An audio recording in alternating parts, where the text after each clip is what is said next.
নির্বাচনের আগে কমিশনের মিটিং চলা অবস্থায় আমি ফাহিম ভাইকে বলেছি বিএনপি এই সনদ বাস্তবায়ন করবে না। জিজ্ঞেস করেন, গুরুত্বপূর্ণ প্রত্যেকটা সংস্কারকে সে চ্যালেঞ্জ করেছে আদালতে, ব্যাকডোর দিয়ে করছে। ভাবখানা এরকম যে আমরা whole nation is a bunch of idiots, we are simply do not understand their backdoor palace politics. July জাতীয় সনদ সংবিধানে নাই, তবে নির্বাচনের অধ্যাদেশটা সঠিক, এটা আইনসম্মত। গণভোটের আদেশ অধ্যাদেশ এগুলোর নিয়ম মাফিক হয় নাই, তবে ভোট ৫০-৫১% ভোট যেটা হয়েছে এটা সঠিক। আমার নামে লিখে রাখেন, বিএনপি এই সনদ বাস্তবায়ন করবে না। সুজনের মজুমদার ভাইকে বলছি, শহীদুল আলম ভাইকে বলছি, ত্রিকের ওনারা আমাকে নিয়ে হাসাহাসি করতো, তুমি বেশি এই সেই রেভলিউশনারি কথাবার্তা বলো, এবার situation has changed, such an upsurge happened, so it cannot be undone. কিন্তু বাস্তবে তাই হচ্ছে, কারণ আমি এই পার্টির নেতাদের ডিএনএ আমার কাছে খুব পরিষ্কার, হিস্টোরিক্যাল ডিএনএ, এবং তারা এই ধরনের জাতির সাথে বিট্রেয়াল নতুন করে নাই, বারবার করেছে, পলিটিক্যাল হিস্ট্রিতে আছে এটার মধ্যে। তাহলে এই যে এখন যে একটা যে প্রশ্নটা আসছে, এই প্রশ্নটার ব্যাকগ্রাউন্ডে এই হিস্ট্রিটা জানা এই কারণে জরুরি, কারণ বিএনপি অথবা আওয়ামী লীগ বাই ডিফল্ট এই কাজটা নতুন করে করছে না আমার জাতির সাথে। আমার জাতির যেহেতু গোল্ডফিশ মেমোরি আছে, আমরা বারবার ভুলে যাচ্ছি, মনে হয় এইবারই প্রথমে এই ঘটনাটা ঘটছে। No, it happened many a times in the past, বারবার ঘটেছে এই জাতির সাথে। এবং এই জাতির তরুণরা বারবার রক্ত দিয়ে দেয়ালে দেয়ালে আখরে আখরে আবার পলিটিশিয়ানদেরকে মনে করিয়ে দিয়েছে যে আমরা রক্ত দিয়ে আপনাদেরকে মনে করিয়ে দিচ্ছি, ইট ওয়াজ ইউর ন্যাশনাল প্লেজ। এবং দেখেন, জুলাই জাতীয় সনদ আমরা যারা স্বাক্ষর করেছি, অঙ্গীকারনামায় লেখা আছে যে আমি আদালতে অথবা অন্য কোনো ফ্রেমে এই অঙ্গীকারনামায় এটা ওয়াদা করছি যে এই সনদকে আমি চ্যালেঞ্জ করব না। দেখেন, আমার লার্নার ফ্রেন্ড শিশির গতকালকে বলেছে, গুরুত্বপূর্ণ প্রত্যেকটা সংস্কারকে সে চ্যালেঞ্জ করেছে আদালতে, ব্যাকডোর দিয়ে করছে। ভাবখানা এরকম যে আমরা whole nation is a bunch of idiots, we are simply do not understand their backdoor palace politics. আমরা কেউ কিছু বুঝতে পারছি না, না আমরা তো কিছু করি নেই। আরে ভাই, কে মামলা করতেছে, কোন চেম্বারে মিটিং হইতেছে, কোন স্ট্যান্ডিং কমিটির মেম্বার কি লেখা দিতেছে, এগুলো সবই তো আমরা জানি। আমরা চাইল্ড ডাল সিদ্ধ করে খাই না? তাহলে এই যে রিপিটেডলি আপনি একটা ন্যাশনাল প্লেজ, যেভাবে শেখ মুজিব আওয়ামী লীগ আমার স্বাধীনতা মুক্তির লড়াইতে অফ দ্য ফার্স্ট টাইম সে ক্ষমতা আসার সাথে সাথে আমার স্বাধীনতার ঘোষণাপত্রের সাথে বেইমানি করেছে, 91 এবং 2008 মিলিয়ে বিএনপি এবং আওয়ামী লীগ আমাদের 3 দলীয় জোটের রূপরেখার সাথে যে ন্যাশনাল প্লেস ছিল সেইটার সাথে বেইমানি করেছে। 111-এর সময় কিন্তু আওয়ামী লীগের প্লেস ছিল, ডক্টর আকবর আলী খান থেকে শুরু করে যারা যারা রিফর্ম কমিশনে কাজ করেছেন তাদের যে শতাধিক প্রস্তাবনা ছিল, ওয়াদা ছিল আওয়ামী লীগ ক্ষমতা সেগুলো সব করবে। 23টা কি 26টা করেছে অফ দেয়ার কনভিনিয়েন্স, তাদের সুবিধা মতো করেছে, বাকিগুলো করে নাই। এবং এখনও দেখেন, ওই যে কালকে শিশির বলেছে 100 এতগুলো তো আমরা মেনে নিয়েছি। কোনগুলো মেনে নিয়েছে?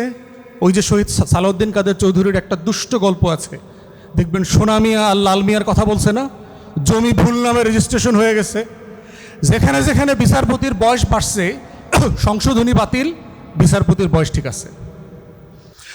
জুলাই জাতীয় সনদ সংবিধানে নাই, তবে নির্বাচনের অধ্যাদেশটা সঠিক, এটা আইনসম্মত। গণভোটের আদেশ অধ্যাদেশ এগুলোর নিয়ম মাফিক হয় নাই, তবে ভোট ৫০-৫১% ভোট যেটা হয়েছে এটা সঠিক, সুষ্ঠুভাবে হয়েছে। এইগুলো তো সংবিধানে বলা ছিল না, 142-এর বাইরে তো আমরা অন্য কিছু যোগ বিয়োগ করতে পারবো না, তবে 5ম সংশোধনী ফিরে আসবে। মানে দেখেন, ওই যে সোনা মিয়া আর লাল মিয়ার গল্প, এবং এটা সালাউদ্দিন কাদের চৌধুরী বলে গেছে, কারণ সে তার দলের ডিএনএ তো আমার থেকে ভালো বুঝে। বিএনপির এই জুলাই জাতীয় সনদ নিয়ে হীনমন্যতার জায়গাটা কোথায়, এবং বারবার তারা কেন এই হীনমন্যতার মধ্যে পড়ছে? আমরা এর আগে বলেছি যে দেখেন, আমাদের মুক্তির লড়াই যেটা হয়েছে 71-এ, সেখানে আমাদের ঘোষণাপত্রে যেই বাংলাদেশের কথা বলা ছিল, সেই বাংলাদেশটাকে নিজ হাতে হত্যা করেছিল যাকে সামনে রেখে সেই যুদ্ধটা হয়েছিল, শেখ মুজিবুর রহমান। তাজউদ্দিন আহমেদের ডায়েরি যদি পড়েন, দেখবেন যে সেখানে খেতে খেতে তার বাসায় শেখ মুজিবকে বারবার বলেছে যে মুজিব ভাই, আপনাকে তো 9 মাসের গল্পটা বলা হলো না, আমরা কি করে ওই পারে এই পারে মিলিয়ে একটা যুদ্ধকে সংগঠিত করেছি। এবং শেখ মুজিব ডাল ভাত চাবাইতে চাবাইতে বলল, ওগুলো শোনা লাগবে না, আপনারা জানেন যে শেখ মুজিবের কণ্ঠে একটা দক্ষিণ অঞ্চলের টোন ছিল, আমি সব জানি, তোরা কি করছো না করছো। এবং আপনারা জানেন যে 3.5 বছর শেখ মুজিব একবারের জন্য সেই অস্থায়ী সরকার যেটা গঠিত হয়েছিল মেহেরপুরের বৈদ্যনাথ তলায়, সেই জায়গাটা ভিজিট পর্যন্ত করতে যায় নাই।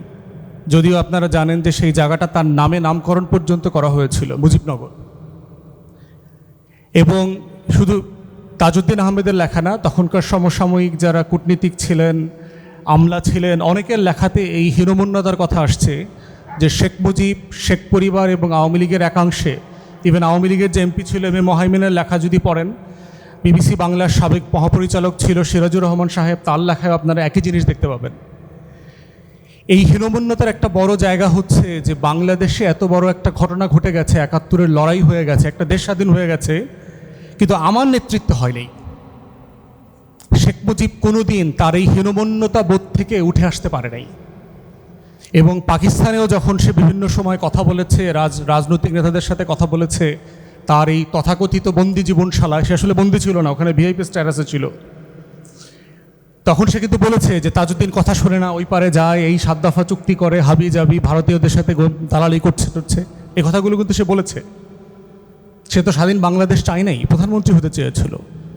তারপরে যেটা ঘটে গেছে যে প্রধানমন্ত্রী হতে পারে নাই, মুক্তিযুদ্ধটা তার নেতৃত্ব পর্যন্ত হয় নাই। এই হীনমন্যতা বোধই কিন্তু আওয়ামী লীগকে চেতনা ব্যবসার নামে, 71 ব্যবসার নামে বাংলাদেশকে ভারতের কাছে বারবার বিক্রি করতে বাধ্য করেছে, তার এই হীনমন্যতা। এবং হিস্ট্রিতে আমরা দেখেছি যে এই হীনমন্যতাবোধ বিএনপির মধ্যে তারা বারবার প্রমাণ করেছে। দেখবেন যে 75-এর পট পরিবর্তনের সবচেয়ে বড় বেনিফিশিয়ারি কারা? শহীদ প্রেসিডেন্ট জিয়াউর রহমান, বিএনপি এবং তার দল। কিন্তু দেখেন তো 75 পরবর্তী সেই ঘটনায় যারা গুরুত্বপূর্ণ রোল প্লে করেছেন, তাদেরকে কাউকে কি শেষ পর্যন্ত বিএনপি ওন করেছে? কাউকে করে নাই, সে ন্যূনতম কাউকে করে নাই। সালাউদ্দিন কাদের চৌধুরী তার দলের এমপি ছিলেন, অনেক বছরের বড় নেতা ছিলেন, তার মৃত্যুতে, তার ফাঁসিতে একটা শোক প্রস্তাব পর্যন্ত বিএনপি নিতে পারে নাই। সমালোচনা করা তো দূরের কথা, এত লেভেলের হীনমন্যতা। আমার লানের ফ্রেন্ড এখানে আছে, শিশির, এই মামলার সাথে জড়িত ছিল, সে জানে যে বিএনপিকে হাত পাও ধরা হয়েছে সালাউদ্দিন কাদের চৌধুরীর ব্যাপারে স্টেটমেন্ট দেওয়ার জন্য, তারা দিতে রাজি হয়নি। তার এই পলিটিক্যাল ইনফিরিয়রিটি কমপ্লেক্স যেটা তার মাঝে কাজ করে প্রচণ্ড রকমভাবে।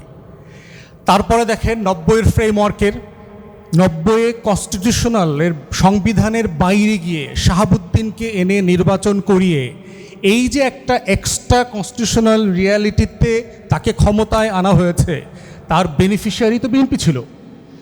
বিএনপি কোনোদিন এই বিষয়টাকে ওন করেছে যে আমাদের এই যে 3 জোটের ফ্রেমওয়ার্কের যে ন্যাশনাল প্লেস ছিল, ওয়াদা ছিল, সেটাকে আমাকে বাস্তবায়ন করতে হবে? সেটা করে নাই। আওয়ামী লীগ তো করেই নেই, তারপরে কথা।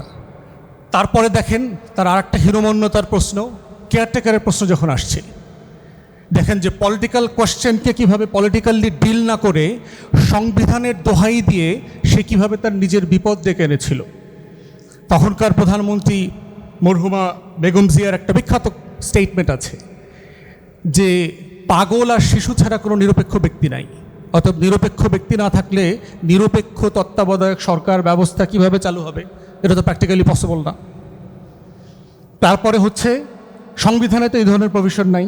সারা দুনিয়াতে, পৃথিবীতে সব সময় নির্বাচিত সরকারি নির্বাচন আয়োজন করে, অথচ তার কয়েক বছর আগে মাত্র এই কথাগুলো যখন সে বলছে 93, 94, 95 সালে, সে নিজে কিন্তু এই রকম একটা নিরপেক্ষ তত্ত্বাবধায়ক সরকার ব্যবস্থা যেটা সংবিধানে ছিল না, তার ফ্রেমে নির্বাচিত হয়ে 91-তে ক্ষমতায় আসছে।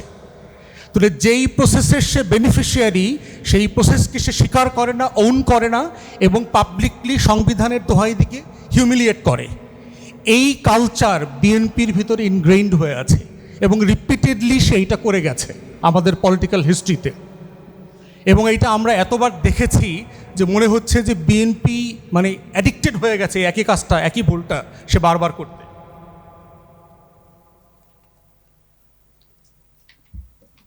তাহলে এখন দেখেন আমরা সুধীজন যারা আছে, এই যে ফাহিম ভাই সাক্ষী, আমি ফাহিম ভাইকে বলেছি বিএনপি এই সনদ বাস্তবায়ন করবে না, জিজ্ঞেস করেন, নির্বাচনের আগে বলেছি। নির্বাচনের আগে কমিশনের মিটিং চলা অবস্থায় আমি ফাহিম ভাইকে বলেছি, বাংলাদেশের যত সিভিল সোসাইটি মেম্বাররা আছে না, খুবই আশাবাদী, রেভলিউশনারি, এইটা হয়ে যাবে সেইটা হয়ে যাবে।